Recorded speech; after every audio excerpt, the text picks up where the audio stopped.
operator, president, CEO, big cheese.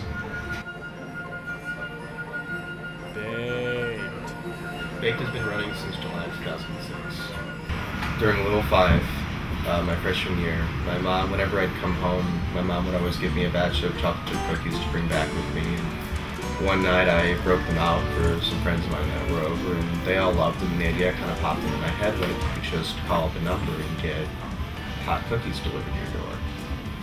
And it started off as chocolate chip cookies, and as I planned it more and talked to more people about it, it started to be, I made it like 4 cookies, then 10, and then stood at Cold Stone and saw them doing the deal with the ice cream and said, hey, you know, you can probably do that with cookies.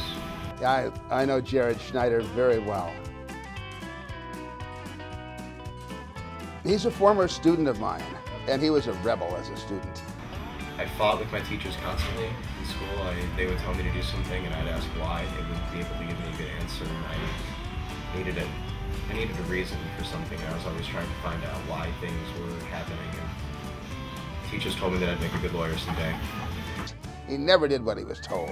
He always, well, do it this way. Okay, well, do it that way. Just do it. Okay, whatever.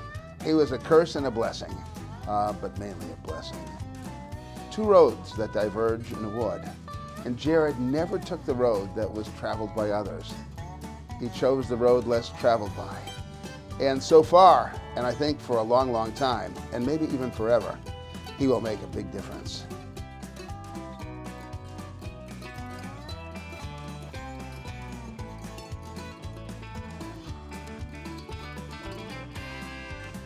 You know, when Jared started out, when Baked started out, I knew he would be a success. Well, at the very beginning, I thought we were going to be profitable after the first year. However, I realized that I designed a business in which I was the best customer, and I'm not most people though, I'm not representative of the market that I'm trying to target. So I needed to work a little bit harder to develop a market for a delivery cookie business. It's really never been done before, so a lot of what I'm doing is having to be trial and error. I'm kind of figuring out as I go along.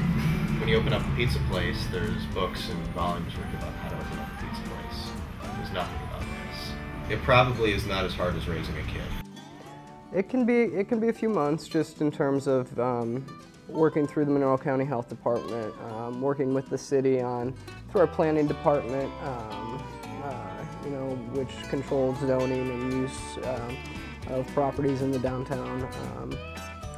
You know, if you're moving from a location to a new location or such, it could take a couple months to get everything cleared and on your way to open the doors for your customers. The health department won't come in until the building department comes in, until the building and fire departments come in. If you ever try to coordinate 2 government employees, it's next to impossible, let alone 4. And they're all the chiefs, because they all have to be the one to inspect it.